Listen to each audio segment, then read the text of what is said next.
Series of the Liberia Broadcasting System. Good afternoon and welcome to Newsline. 1 hour of nature happiness for Liberia, Africa, and the world at large. Today is February 10th, 2026, and I'm Alexandra. I'm presenting stories we have in the headlines. President Joseph Waka declares Wednesday, February 11th, as Armed Forces Day to be celebrated as national holiday. General Audit Information conducts first historical audits of the presidency. Corruption Perceptions Index ranks Liberia 28th in sub-Saharan Africa. And away from home, Burkina Faso's transitional parliament approves a bill banning all political parties. These stories, the news bulletin sports, the news in simple English and French, plus our foreign developments are packaged for you on this edition of Newsline. But first, Grace Tower says the pace with the news bulletin. President Joseph Boakai has declared Wednesday, February 11 and Forces Day to be celebrated throughout the country as a national holiday. The Commander-in-Chief of the Army also directed all military and paramilitary organizations within the country to organize and execute appropriate programs in recognition of the day.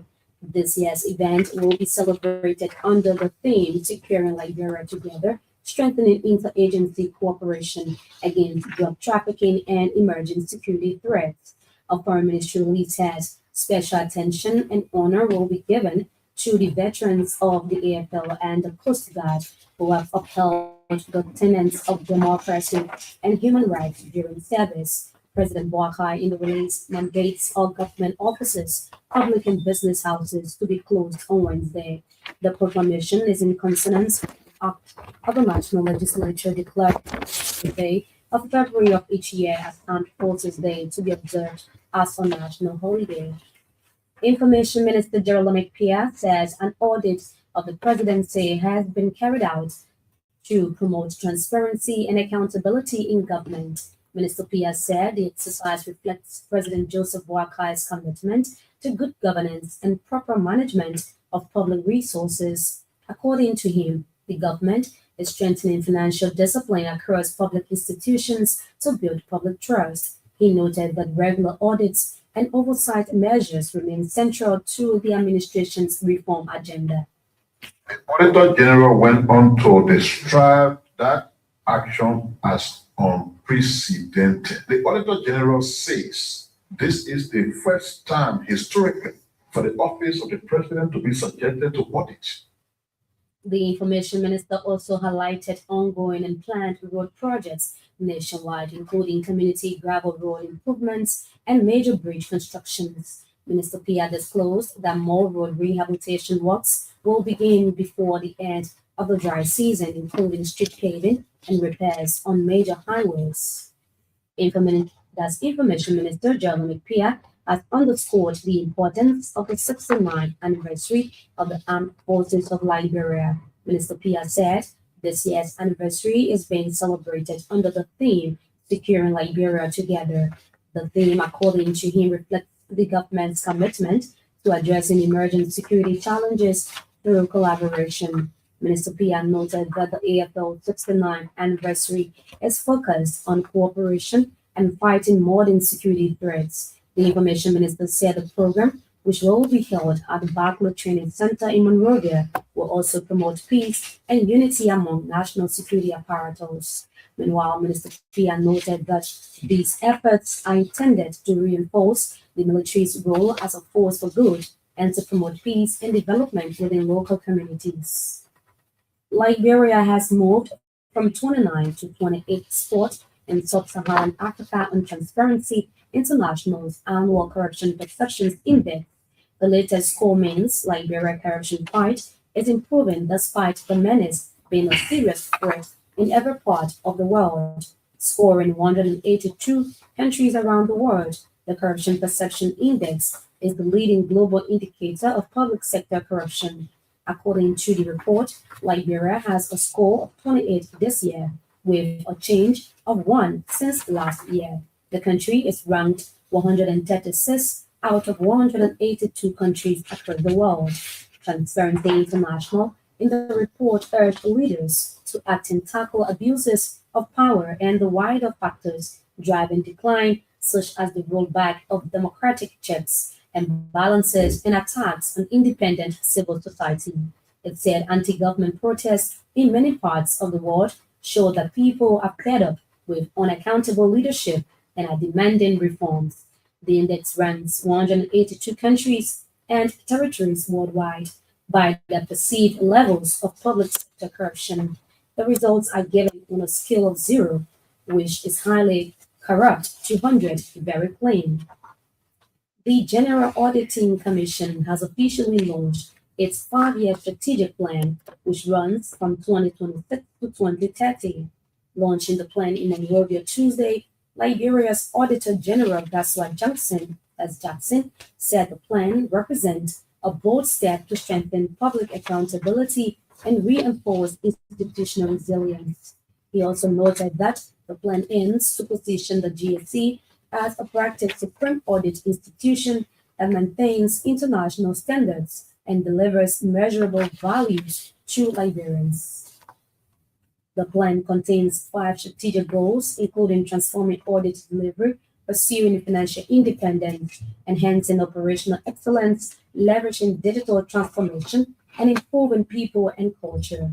Mr. Jackson called on the public, government agencies, and partners for sustained collaboration, adequate resourcing, and unwavering support to ensure the full implementation of the plan.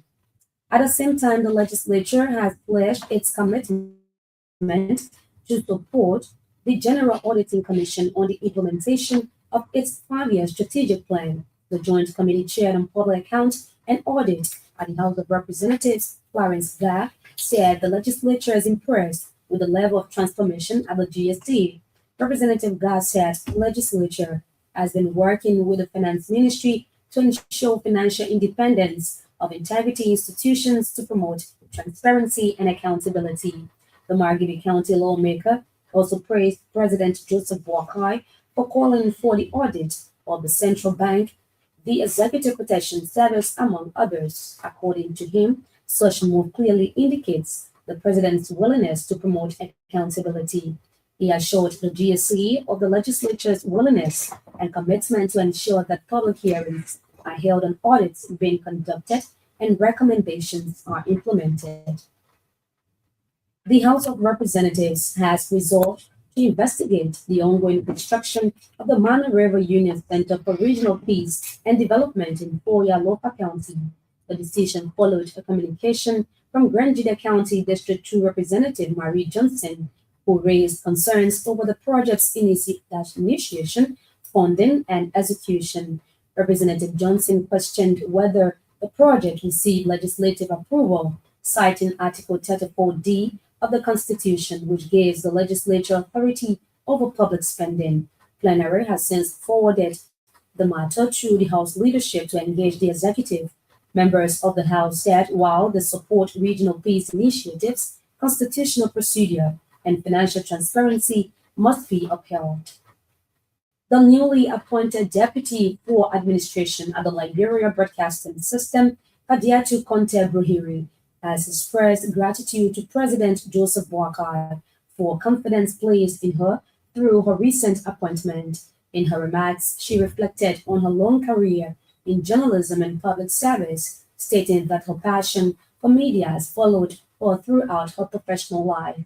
Madam Conte Bruhiri revealed that she began her career as a radio and television broadcaster at DC 001 before 7 at the Ministry of Education as press associate. She noted that she later rose to become Director of Communication and worked with the United Nations Media Development Desk, where she trained both urban and rural journalists. Meanwhile, Elbc's newly appointed Deputy Director of Administration promised to remain committed to strengthening communication and media development in Liberia.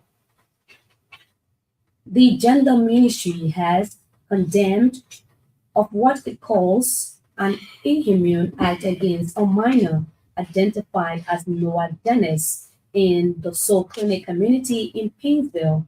The ministry's statement follows the circulation of a disturbing video on social media showing the young girl Noah selling potato grains while visibly bearing burn injuries on her hands. The injuries were allegedly inflicted by her aunt. In a release, the ministry described the incident as a gross violation of the Children's Law of Liberia, which expressly shields children from torture and cruel inhuman treatment or punishment. Authorities have confirmed that Noah Dennis is now safe and receiving comprehensive care, including medical treatment, psychosocial support, and child protection services. The Gender Ministry also disclosed that it is in collaboration with the Justice Ministry to ensure a thorough and transparent investigation into the matter to hold the perpetrator accountable. Margibi County Superintendent O.J. Morris has raised concern over the ongoing siege raining project in the county, citing lack of communication. Addressing the news conference Monday, Superintendent Morris emphasized that though the project has not been halted, the ministry has been communicated to provide clarity on the matter. The concern, he said, stems from lack of information provided to the council leadership regarding the project details. We have not halted the project. We have sent a communication to the Ministry of Health, the Minister, so that she will be aware that there are growing concern from my givings that have reached my office as Superintendent of my County. Superintendent Morris highlighted the need to understand the updated cost, detailed project description, capacity, materials used, including safety and security measures. The superintendent also emphasized that the local authority plays a crucial role in overseeing all government programs and projects in the county. Meanwhile, Superintendent O.J. Morris has called on the Health Ministry to address the concern and involve local authorities in the project's execution. Residents of Waypo, Jokokan in Riverview County are set to benefit from improved healthcare with the ongoing construction of a new mini clinic in the area. The project being undertaken by Riverview County District 2 Representative Chople Wo is expected to bring significant relief to the community and enhance local health services. Previously, accessing medical care posed a major challenge, particularly for pregnant women and vulnerable residents who were forced to undertake long and difficult journeys to reach the nearest health facility. Our correspondent said the new clinic aims to directly address the gap in access to healthcare. The construction is currently underway and is projected to be completed within the next 3 months. Upon completion, the facility will be officially turned over to the county health authorities for operation. Modalities have been worked out for the commencement of mining activities by Hummingbird Mining Company in Sino County. It followed an assessment tour of the target area by the leadership of the county, along with officials from the National Bureau of Concession and Hummingbird. During the tour, the county leadership and officials of MBC urged the company to implement the signed mineral development agreement in the interest of the citizens. Our correspondent named access to education, healthcare, and better living conditions, including relocation packages for affected citizens as some components of the signed MDA. The expected operations of Human Bird in the county, our correspondent believes, will improve lives and boost economic activities for citizens across the country. The Liberian government has broken grounds for the construction of a modern judicial complex in Bonjaman, Lopa County. The 3.2 million United States dollar facility will be built on a 4-acre property and host various courts and judges' residence, among others. Our correspondent said at the groundbreaking ceremony Monday, Vice President Jeremiah Poon committed government to bringing justice to the ordinary people.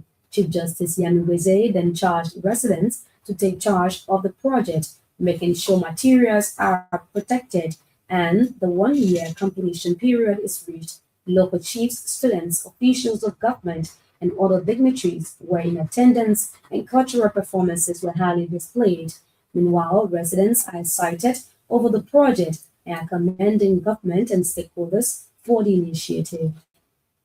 Rehabilitation of major roads in District 5 Margibi County has commenced. The initiative is being carried out by Office of District Representative Clarence Guy. The political officer of the representative Nelson Walker told ELBC that the move is part of campaign promises made to the people.